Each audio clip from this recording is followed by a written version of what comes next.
Vadīts mana vecāmama, smuks nav, bet dumšs gan. Sveiciens visiem, atkal Endijs no termo.lv, un šodien mēs esam ciemos pie Arvija, kurš ir Daikin un Midea pārstāvis, un šodien parunāsim ar Arvi par gaisa ūdens siltumsūkņiem, par un ap, visu, kas varētu interesēt cilvēkiem, kuri plāno būvēt māju un domā par siltumsūkni. Jā vai nē? Čau, Arvi! Čau!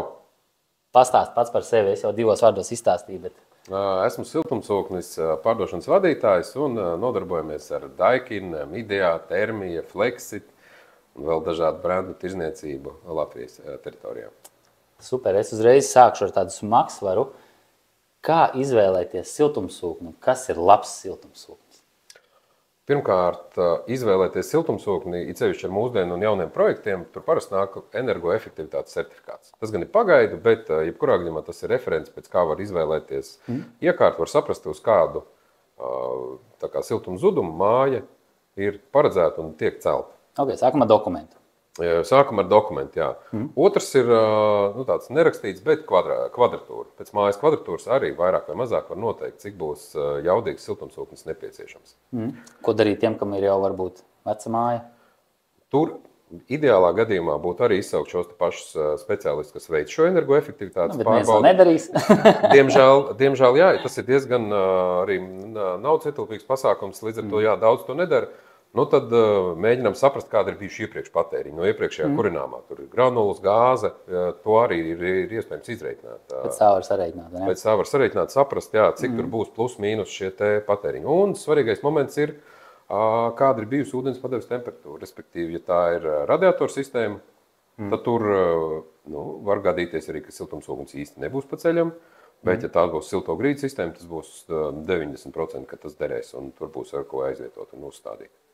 Man gan ir gadījies arī pēc tā piemēra, ko tu minēji par to kurināmā patēriņu vienam klientam. Bija tā, ka viņš man nosauc to patēriņu, es tur sareiķinu un es aizbraucu pēc tam pie viņa fiziski uz māju un skatos, ka tur vispār neiet tie cipari kopā tam, kā ir māja, siltināta, neliela un tas granulu patēriņš, ko viņš nosauc. Un beigās izrādījās vienkārši, ka cilvēks 5 gadus nebija saregulēts granulu katls, vienkārši viņš bija ēdis 2 reizes vairāk nekā normālos apstākļos vajadzētu. Protams, šādā gadījumā arī ir pilnīgi iespējami, jā, kas ir mājā, to mēs tur arī īsti nezinām, un kā tas tur tiek darbināts, tas arī tiešām ir grūti pateikt. Jā. Kvadratūra, jebkurā gadījumā dotā brīdī sanāk kā tāds reference, pret ko var saprast, cik tad būs liels un jaudīgs tas aprāts vajadzīgs. Un kurš tieši, jo siltumsūkņi mēdz būt dažādi, kas ir zemām temperatūrām, kas būs siltām grīdām, un būs aparāti, kas ir paredzēti radiatoru sistēmām. Tad vajag arī no tām izvēlēties atbilstoši, nevar ņemt tur jebkuru. Kas ir tā kritiskā, varbūt, tā kritiskā padeves temperatūra, pie kuras būtu jāsāk skatīties uz tā saucamo augstās temperatūras siltumsūkni? 55 grādi padevē, tas būs, tur jau ir tā robeža, kur sākās jau virs 55, būs jau augstās temperatūras iekārta. Tas ir tieši akūti un svarīgi pie zemām ārgaisa temperatūrām. Tas būs nepieciešams augstās padeves temperatūras iekārta. Pretējā gadījumā pret zemās padeves temperatūras iekārta nespēs vienkārši padot. Un jūs salsiet vai strādās elektriskais tensis, kas no kā visiem ir bail. Tāds, tipiski. Ok. Jā, svarīgi, man liekas, arī viens tāds punkts par to, ka to padeves temperatūru arī, kādreiz ir gāzes katls šobrīd bijis vai malkas katls, tad jāsaprot to, ka iespējams malkas katlam vai gāzes katlam tā temperatūras varētu būt arī patiesībā augstāka, jo tas princips ir tāds, ka viņi iedod to augstāku temperatūru, tad ļauj padzist, tad atkal iedod augstāku temperatūru, siltumsūknis atkal darbosies, man liekas tā. Jā, tas taisnība ir, jo gāzes katls daudz iestat uz 60 grādiem, bet pēc faktu uz radiatoru, kad tu sāc mērīt, tur ir kādi 45 tikai. Respektīvi 15 grādi tiek izmest vienkārši pa skursteni ārā, kas ir jau, kur jau ir plusiņš siltumsūkņu virzienā, jo viņš nevienu grādiņu nemet ārā, viņš tieši tā ražot tik, cik tu prasi, tik viņš te uzražo. Jā. Īsāk sakot, ar prātu uz to visu jāpaskatās. Jā, nevar vienkārši vienā virzienā man bija tik un ir tik, un pēc tam uzliekot siltumsūkni būs tur līdzīgi vai kā. Tiešām jāizvērtē, katra situācija ir atsevišķa un individuāla. Jo tas mājas arī ir tieši tā tikpat atšķirīgas. Un tie meistari iepriekš, kas ir montējuši, tur arī ir bijuši ļoti dažādi tie stāsti un kāds ir darīts un tādā garā. Labi, īstenībā mēs jau dabīgi nonācām pie vienas tēmas, ko es gribēju jau sarunas beigās vairāk, bet arī es dzirdu kādreiz šo stāstu, ka man ir siltumsūknis, es nosalu tur pagājušā ziemā vai iedod varbūt tos savus gadījumus vai stāstus par to, kad tā tiešām var gadīties, vai no tā ir jābaidās, vai tā var gadīties. Un ja tā var gadīties, tad kāpēc? Var gadīties. Ir bijis tieši viens tāds gadījums, Līvāna tipa māja veca. Ja nemaldos, viņi ir ap kāds 160 kvadrātmetri divos stāvos, un tur bija uzlikts 11 kW siltumsūknis. Mājas siltums zudums bija tik liels, ka defrosta brīdī, respektīvi iekārta aizgāja uz atkausēšanos, mājā krita temperatūra lejā un cilvēks sala. Respektīvi izjūta diskomfortu. Tur nokritās no 22 telpā līdz kādiem 16, ko cilvēks, protams, jūta. Tātad šeit ir jāķerās nevis pie jau apkuras veidu, bet drīzāk pie mājas siltināšanas vai kā tam līdzīgi, lai jau noturētu šo temperatūru. Bet mūsu skatā, protams, siltumsūknis galīgi nav pie vainas, bet šeit ir pati māja. Un tā bija radiatoru sistēma. Vai mājas pat drīzāk negribētu, man liekas, māju vainot, bet drīzāk droši vien to, kurš to siltumsūkni izvēlējās uzlikt. Tieši to konkrēto vai kaut kādu citu. Jā, tieši tā, ka viņš nespēja pietiekami visu to aprēķināt, izdarīt, lai tur būtu tā kāda akumulācijas tvertne, es domāju, uzreiz palīdzējusi, un tas tā nejustos. Bet bija vienkārši norauts nost malkas katls un uzlikts siltumsūknis, un tas tāds, kā lai saka, bēdīga pieredze šajā gadījumā. Pieskāries akumulācijas tvertnei, varbūt tad divos vārdos ātri. Kad vajag akumulācijas tvertni?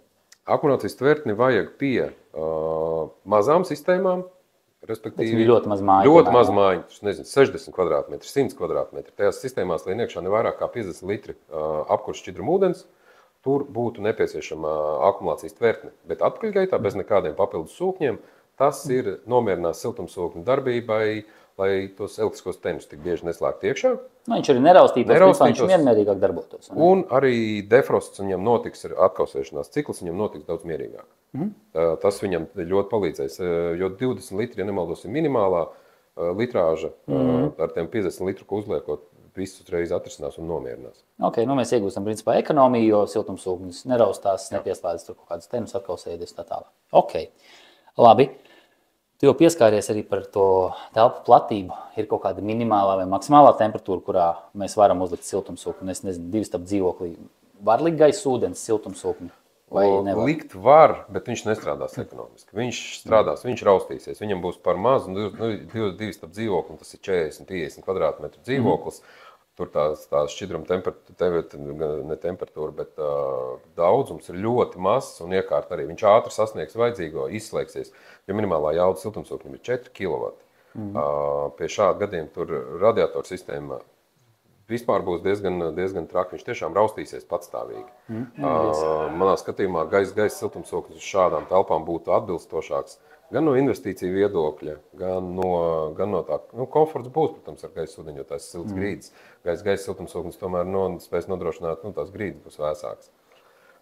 Bet ja kaut kādu mēs akumulātoru uzliekam, varbūt tad nomierinās, protams, jā, bet investīcija ir salīdzinoši liela.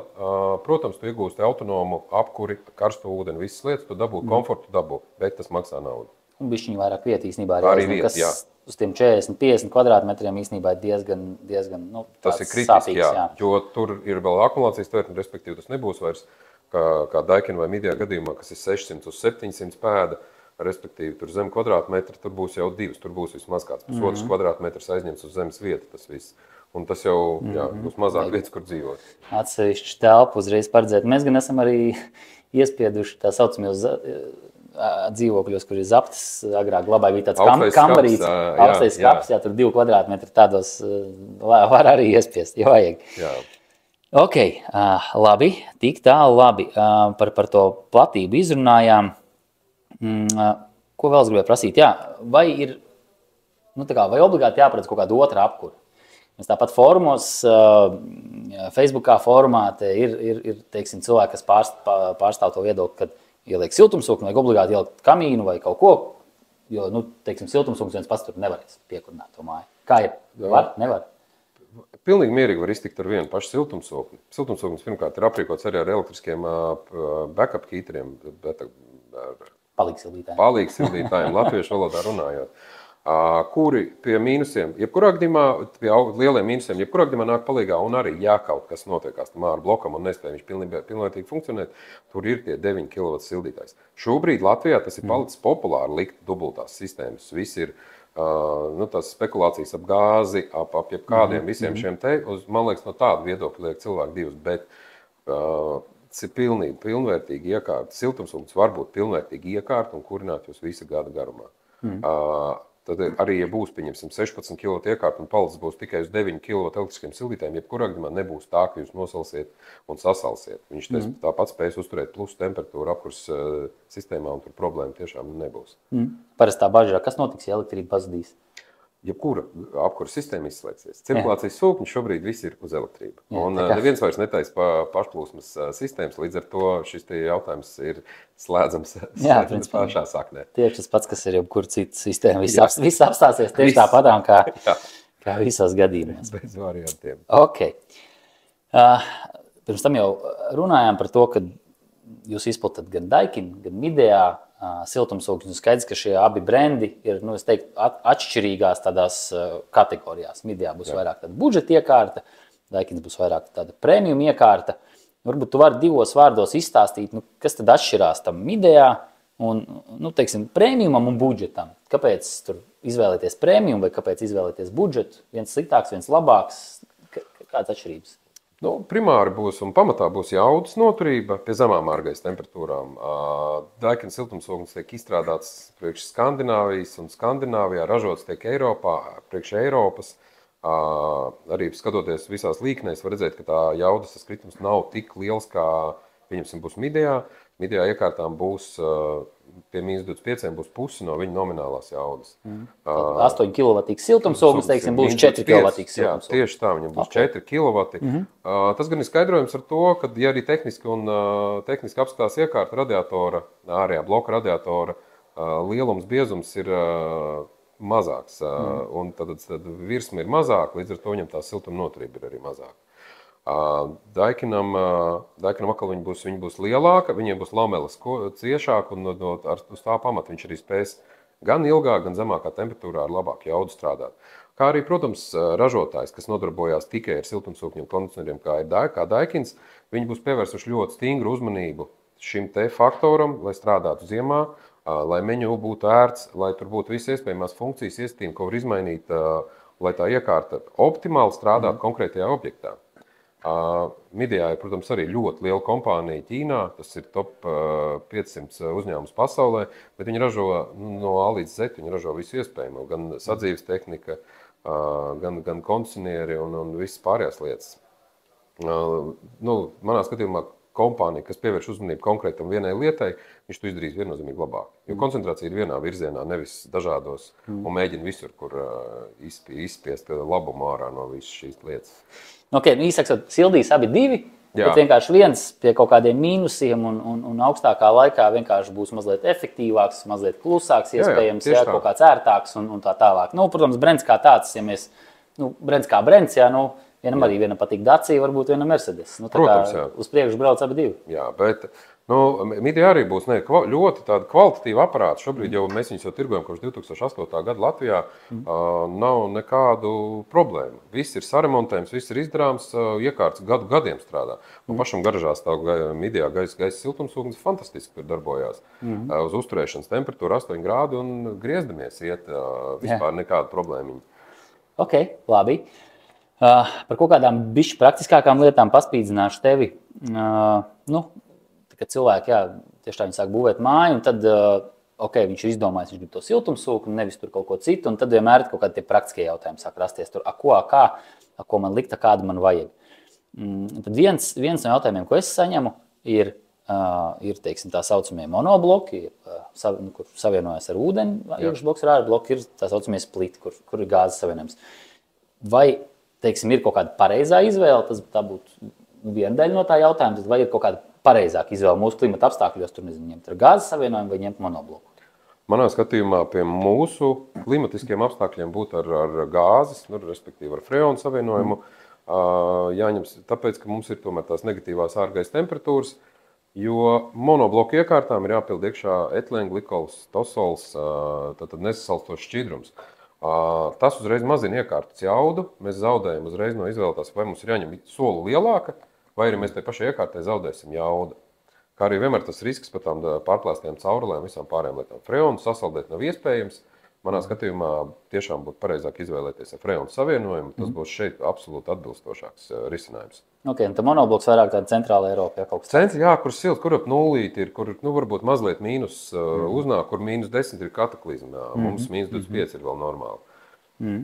Ok, labi. Tad nākamais lielais jautājums ir ar iebūvētu boileri vai ar neiebūvētu boileri?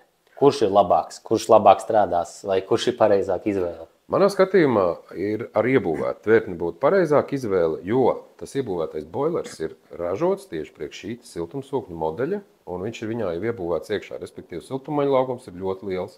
Viņš uzsildīs, atjaunos iztērētu, piemēram, boilerī ir augsts ūdens, viņš atjaunos viņu daudz ātrāk nekā jebkuru blakus stāvošo tvertni. Jo viņi ir universāli, viņi ir ražota, tas nav zināms. Iebūvētā tvertne ir ražota konkrēti šim te modelim ar šo siltumaņu laukumu, un viņš tur ir ļoti liels. Viņš ir pa visu mucu tur iekšā, ne tā kā atsevišķi nopērkamie, kuri tur ir, tas 100 litriem ir 1 kvadrātmetrs siltumaņu laukums, tas minimālais. Tur ir vairāk viņš iekšā, respektīvi viņš ir ātrāk un daudz uzsildīs. Okay. Un kad ir tās reizes, ka varbūt ir, kad to atsevišķo tad ņemt, ir kaut kādi? Pie lieliem patēriņiem. Kad ir, tas arī reiķināms, tas ir cik ir tās dušas, vai ir vanna, varbūt ir džakūzī, vai ir tur tā kā vairākas vannas istabas, un pie lielākiem patēriņiem viennozīmīgi. Maksimāli iebūvējumās tvertnes 230 vai 240 litri, tās var izrādīties daudz par maz. Tur ieies 2 vannā, viss, tur jau ir ūdens beidzies un jau kādam ir diskomfortabli. Tad jau ir jāsāk izvēlēties 200, 300, 400 un 500 litru tvertnes, lai būtu visiem labi un visi var nomazgāties. Man ir bijis kaut kādi gadījumi, kur liek siltumsūkni tur uz 4 dzīvokļu, teiksim, daudz dzīvokļu māju, un tad tur ir tā problēma, kad parasti ūdeni lieto visu reizē, kad atnāk no darba, un tad ir tā, ka ar to 230 ir skaidrs, ka nepietiks, jo tas ir kaut kāds 25-30 minūtes duša. Ja tur visi 4 dzīvokļi mazgājas, tad principā 5 minūtēs. Ūdens nav, vienkārši tur viss ir, tur ir viennozīmīgi jāliek atsevišķā tvertne, un tad būs. Un tur nav citu variantu dēļ izmēriem, jā. Ok. Labi. Tad vēl tāds jautājums bieži vien izskan. Parasti tas siltumsūkņu iekšas daļa ir saimniecības telpā, kas ir retos izņēmumos ir ieliekt citur kaut kur, bet parasti kaut kādā saimniecības telpā. Kas ar ārabloku, kur mēs viņu drīkstam likt? Viņš uzreiz sienas ir, vai mēs viņu varam kaut kur vilkt pa labi, pa kreisi uz jumta, pagrabā? Varam vilkt būtībā, kur sirds kāro, bet tā kā ir tomēr iesakāmi. Viens ir dēļ sniega Latvijā, viņi nevar likt uz zemes, tas tāds numur 1, viņš ir jāpaceļ no zemes, mēs iesakam minimāli 40 cm no zemes. Ārblokā ir iestrādāts ārgaisa sensors, daļ kā mēs viņu neiesakam likt dienvidu pusē, jo viņš tad piemelos to temperatūru, kāda tur ir ārā. Tad būtībā pat tā sanāk, ka viņi būtu jāliek ziemeļi, austrumi, rietumi, var kādu no tām jebkuru var izvēlēties, bet no absolūti uz dienvidiem nevajadzētu likt, jo tur temperatūra melos, ārā spīd saulīte, bet ir augsts, un mājās beigās ir nesaprotama augsti, bet sensoriņš melo vienkārši. Jā. Cilvēki parasti prasās dienvidu pusē siltāk. Siltumsūknis efektīvāks. Bet galu galā tā tas nemaz nav, un labāk viņu likt ir pat ēnā. Tas ir nevis tā kā nevajag tiešos saules staros viņu likt, bet ēna būs pareizāks risinājums. Tāpat arī par tiem šķūnīši un tādas lietas, kur viņi slēp iekšā, viņi parasti uztais papildus akustiku, kaut kādu trokšņu sāk parādīties, jo tiek apkārt iekārtē uztaisītas sienas. Tu domā kastīte? Kastīte, vai ir bijuši gadījumi, ka cilvēki ieliek viņu tā kā, man pie mājas ir tu šķūnīts tāds, tā kā nojuma mašīnai vai kas tam līdzīgs. Ieliekot viņu tur iekšā, viņš jau ir slēgtā, nosacīts slēgtā tādā telpā, un viņš rada papildus troksni. Pēc tam cilvēks sūdzās, ka skaļš ir tas ārbloks. Principā rezonē kaut kādas skaņas. Jā, tieši tā. Un dēļ tā, ka viņi ir ielikts vienkārši nevis atvērtā veidā, kā uz zemes nolikts, bet ir kaut kādā ierobežotā telpā ielikts. Jā. Ok. Bet kas notiek, ja mēs viņu, tur velkam 10 metrus, kas ar efektivitātēm tur nav optimāli visiem viņiem, gan Daikin, gan Midijā ir 10 metri, ir optimāls tas attālums. Līdz 10 metriem nevajag papildināt neko. Ja mēs velkam garāku trasi, tad mums sāk parādīties minimāli zudumi. Mēs runājam, 5% robežās no tās jaudas, bet parādās, jāpapildina freons, var rasties caurulēs kādi papildu trokšņi, ir dzirdēti. Tāpēc tas optimālais būtu tas attālums vismaz Daikin no Midijā būtu no 3 līdz 10 metriem. Tas tāds ļoti optimāls attālums, kurā iekārt novietot. Nevajag papildināt, pietiek ar rūpnīcas pildījumu. Tas siltumzudums nav liels. Ok, nu īsāks, ko speciāli māja pārprojektēt dēļ siltumsūkņu Nav nevajag, nepieciešams, bet tiešām, jā. pie kaimiņiem ar droši vien, ka vilkt viņu nevajag. Nevajag vilkt, jā. Ok, labi. Tagad viena tāda tēma, kur es zinu, arī mums viedokļi māks bišķi atšķirās savā starpā par dzesēšanu. Tā kā siltumsūknis un dzesēšana. Jā, nē, kāpēc jā, nē? Tātad, ja standartā izmantot, un tas ir, mēs runājam par kādu jaunbūvas objektu ar siltajām grīdām, tad pārsvarā siltumsūkņos ir iebūvēta šī dzesēšanas funkcija, mēs varam dzesēt siltās grīdas. Izstāst, varbūt kāds arī strādā. Augstās grīdas, augstās grīdas, jā, tad augstajās grīdās mēs vairs nevis laižam siltu ūdeni, bet augstu ūdeni. Tur gan ir robeža, ka to ūdeni nevajadzētu laist zemāk par 18 grādiem, pretējā gadījumā var dabūt rasu uz grīdas, viņa būs slapi, slidena, Plus vēl flīzīt kādu nolikt. Plus vēl flīzīt, vēl paslīdēt un nedod Dievs. Ja nolaidīs 16 grādus, točni būs rasa, respektīvi tur tas punktiņš ir ļoti, kā teikt, šaurs, kurā viņu var likt. Manā skatījumā, kur ir šim te risinājuma mīnus, tu viņu ieslēdz uz to dzesēšanu, un tev paiet 2 dienas, tev faktiski ir atzesis visu tā lieta. Bet, kā mēs zinām Latvijas vasaras, tad mēs zinām, ka rītdien būs plus 30, bet pēc 2 dienām jau būs plus 15.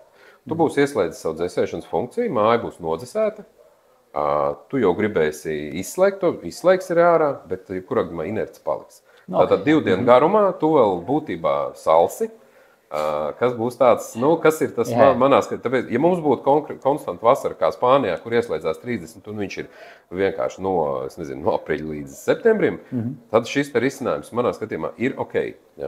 Nekas nepūš, viss ir vēs, patīkam vēs grīda tādā garā. Bet Latvijā pie šiem mainīgiem temperatūrām tas ir īsti manā skatījumā nedara. Tāpēc manā skatījumā būs ar fankoiliem, pieņemsim, ja siltumsūknim slēg klāt, tad varam pieslēgt. Kas tas pa briesmoni? Tad tas ir dzesētājs, izskatās tāpat kā kondicionieris, bet ir tieši tāds pats, bet ir ūdeni. Nevis freons tur iet iekšā, tad siltumsūknis atdzesē ūdeni un ir ar ventilātoru palīdzību, jo tas augstais gaiss tiek izpūsts pa telpu. Vai arī tāds kā radiators, principā, viņš var izskatīties? Jā, viņiem izskat varbūt dažādi. Viņi arī paslēdz zem griestiem, viņš varbūt dažādos izskatos. Tur varēs tas augstums būs līdzīgi kā kondicionierim, un pie nepieciešams izslēdzam, ieslēdzam, tas tur ir, un tas nostrādā momentāni. Tad ārā palk vēs, izslēdzam, mums vairs tas nav vajadzīgs. Vienīgi ir viena nianse, ja ar fankoiliem, tad iekārtē iekšā ir loģika, prioritāte, karstais ūdens. Tātad tajā brīdī, kad karstais ūdens ir iztērēts, augstums atslēdzās, izslēdzās fankoils ārā, augstumu tur nepadod, tiek uzkarsēts karstais ūdens, un tad atgriežamies pie dzesēšanas. Tad iekārta vai nu siltu ūdeni, vai nu dzesē māju. Jā, jo reizē viņš to nespēja darīt, jā. Bet ar tiem fankoiliem, jā, nekāda vaina. Pašiem birojā ir ļoti, ļoti forši funkcionē. Vasarā arī izmantojam šo te labo funkciju. Es no savas puses varu piebilst, es dzesēju caur grīdām. Un tas, ko jūt, noteikti ir ļoti liela starpība, kāds ir grīdas segums. Ja ir, teiksim, parkets, vai ir flīze, vai ir vinils, kas ir ļoti populāri šobrīd. Jā. Uz parketa ir tāds ļoti komfortabls, tā sajūta ir ļoti komfortabls. Skaidrs arī tas efekts nav tik liels, bet ir ļoti komfortabli. Uz flīzes ir, tas ļoti izteikti augsts un arī, es īstenībā nebiju aizdomājies tas, ko tu tagad teici, ka ir tas tā inerts arī tam augstumam, bet patiesībā ka ja tagad tā padomā, tad tās telpas, kur ir tā flīze vai vinils, ir patiesībā kaut kādā tajā nākamajā dienā tā saulīte pazūd, tad viņi ir tādi bišķi vēsāki, tā telpa, kur tā flīze. Bet atkal tur, kur parkets, tur es pat neteiktu, ka tā baigi jūt, ka viņš tur paliek tāds parketam nav tik laba tā siltuma vadīšanas spēja, līdz ar to, es domāju, to nejūt arī. Es vienkārši nejūtu droši vien tā. Bet tā kā tas ir tāds baigais gaumas jautājums, kam patīk, kam nepatīk, un vienkārši tie risinājumi ir vairāk. Dzesēt caur grīdām, dzesēt caur fankoilu un tā tālāk. Mums bija viens klients, kurš mājās mīlēja šādā veidā dzesēties. Viņš lika pat 16 grādus padevēja, viņš lika siltumsūknis grīdu dzesēšanu un telpā vilka iekšā arī mitrumsavācēju. Un tādā veidā viņš cīnījās būtībā ar divām stihijām, ar augstumu un ar mitrumu. Ok. Un labi, un tad tā tēma īstenībā, kas tagad tāds karstais pīrādziņš saules paneļi, labi, droši vien, kad jau video iznāks, vairs nebūs tik karstas pīrādziņš, vairs nebūs tā neto uzskaits sistēma pieejama, bet jebkurā gadījumā siltumsūknis un saules paneļi, vai ir vērts viņus, teiksim, jūgt kopā, vai kā tas kopā strādā? Var jūgt kopā viņu tad, ja tu esi vācietis. Ja tu esi jau no rīta izdomājis, kāds būs tavs dienas grafiks pa stundām, pa minūtēm, tad tu vari to visu likt kopā. Viņiem ir pieslēgums Smart Grid saucās, viņam var uztaisīt vairākas loģikas, pieņemsim te brīdī, kad ārā spīd saulīte, tev siltumsūknis saražos karsto ūdeni. Un viņš pa taisno pie viņa slēdzās klāt. Ja tu tā kā saslēdz fiziski to kaut kādu invertoru ar smadzeni, ar siltumsūkni. Jā, un tad viņš tur šito visu izdomā. Kopēji, ja mājā vēl ir leduskapis, veļas mašīna, trauka mašīna, ko tu ar pa dienu tieši varētu griezt, kamēr tev tā saule strādā, bezjēdzīgi būtībā. Manā skatījumā arī būtu slēdzami pie mājas klāt, un tajā brīdī, kad ražo taimeri, tad būtu ļoti vērtīgi taimeri, pieņemsim arī to karstu ūdeni sildīt pa dienu. Lai pēc tam atgriežoties vakarā, mājās tev ir karsts ūdens, tev gaida jau, un tu vari iet droši dušā un tādā garā. Manā skatījumā īsti nav vērts. Vienīgi Midijā šobrīd ir uzdražojuši papildus elements pie siltumsūkņiem. Tas ir akumulātori un vadības bloks, kas saslēdzās gan ar tiem akumulātoriem, gan ar invertoru un ar siltumsūkni. Un kad viņš pielādē sev pilnus akumulātorus. Akumulātori kā elektrības akumulātori. Elektrības akumulātori, jā. Viņš pielādē pilnus elektrības akumulātorus, kad viņi ir pilni, viņš saprot, man ir vēl enerģija nāk, es varu uzsildīt karstu ūdeni. Viņš diezgan advancēts, gudrs, vēl nav nonācis līdz Latvijai, tas būs pieņem, kad nākošajā gadā tāds produkts parādīsies, kā gudrāk apieties ar visu šo elektrību, kas pa dienu rodās, ir sevišķi, kad būs tikai nododam 20%. Tad tas paliks ar vienu aktuālāk, kā viņu maksimāli iztērēt. Bet tad es pieļauju, kā es pats šobrīd to menedžēju, bez gudrās Midijā sistēmas, ir vienkārši, zinot, ka vasarā, kurā gadījumā tā saule kaut ko ražo un spīd, un vienalga, vai ir saulains vai nav, tāpat tās baterijas saražo. Ir, es teiktu, pa daudz, nekā es pa dienu var iztērēt, un tad, principā, ar grafikiem, tu arī vari menedžēt šo, salikt pa dienu, lai tev to ūdeni uzkarsē. Vienalga, katru dienu, lai viņš karsē no tiem 1 līdz 3, teiksim, karsto ūdeni, vai apkuri piekurina vairāk, vai naktī, kad ir lētā elektrība, ja ir biržas tarifs, tad uzlikt, lai tas siltumsūknis tieši naktī tur sāk kurināt vairāk. Jā, tieši tā, protams. Un tas var veicināt diezgan lielu ekonomiju.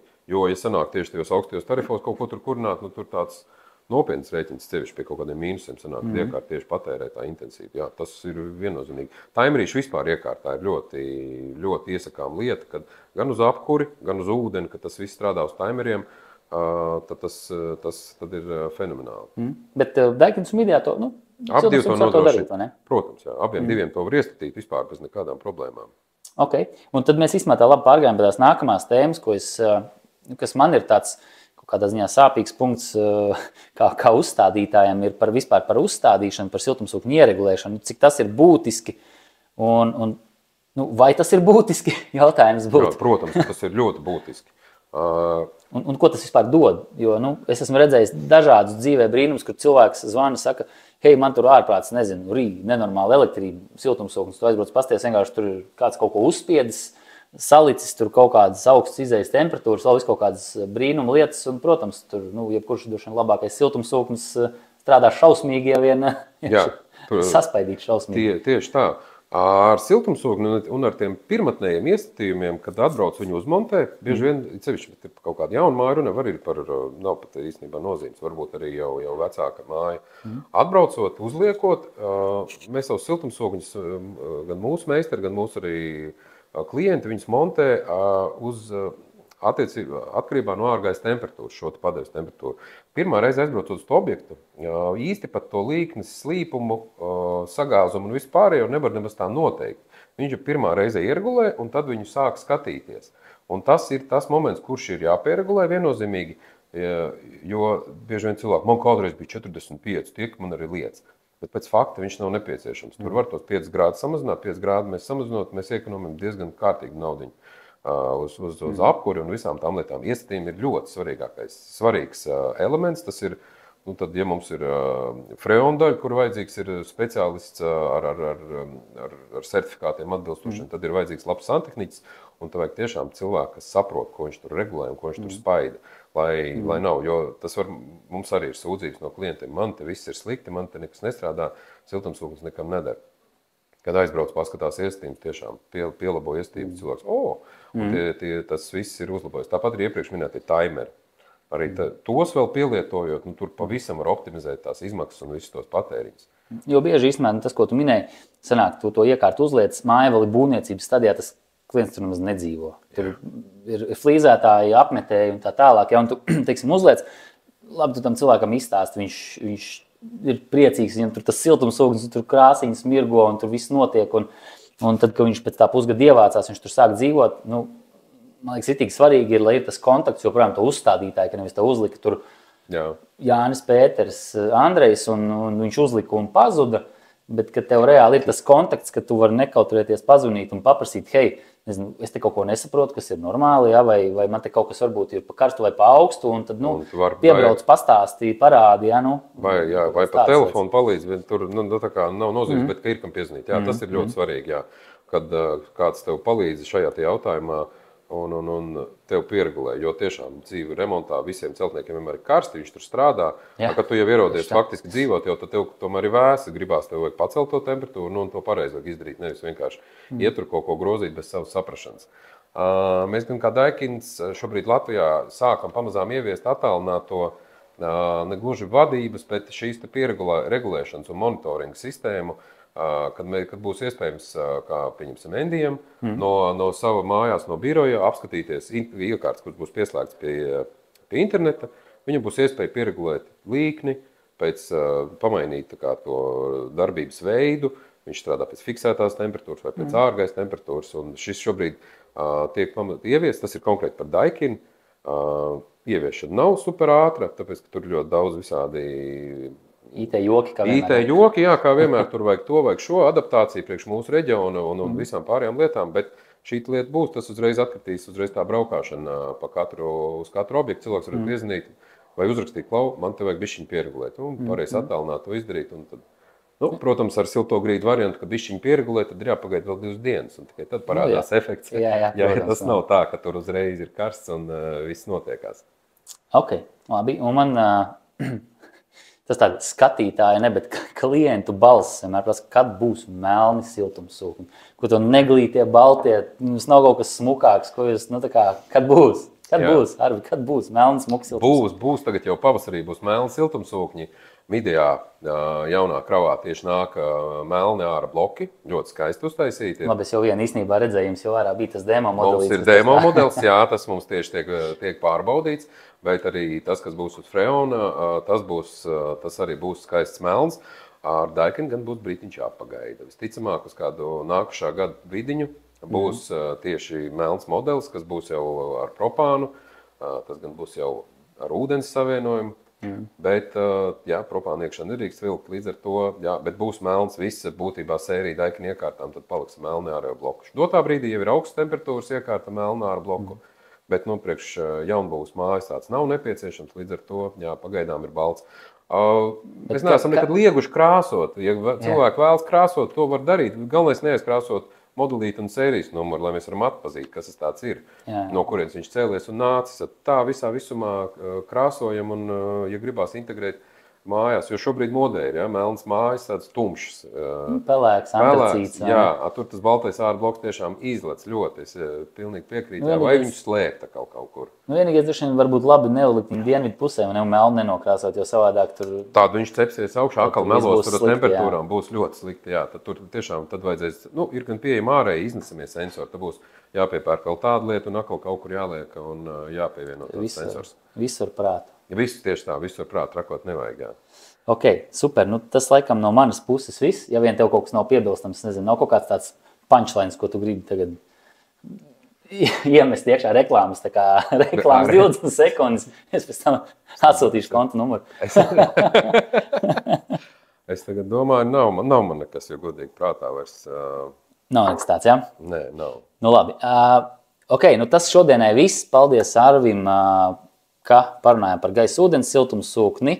Lūdzu, piesakojiet kanālam. Savādāk tiem 173 cilvēkiem ir apnicis klausīties, ko es katru reizi stāstu. Tā kā vajadzētu, lai vismaz ir 205 cilvēki, kas klausās un kuriem apnik tas, ko es stāstu. Tā kā piesakojiet, būs vēl citas sērijas, būs arī pa zemes siltumsūkņu sērija. Kaut kādas vēl mums tur idejas bija, tad ātrumā nevar atcerēties, bet anyway, bija forši, paldies un skatieties arī pārējos video. Paldies!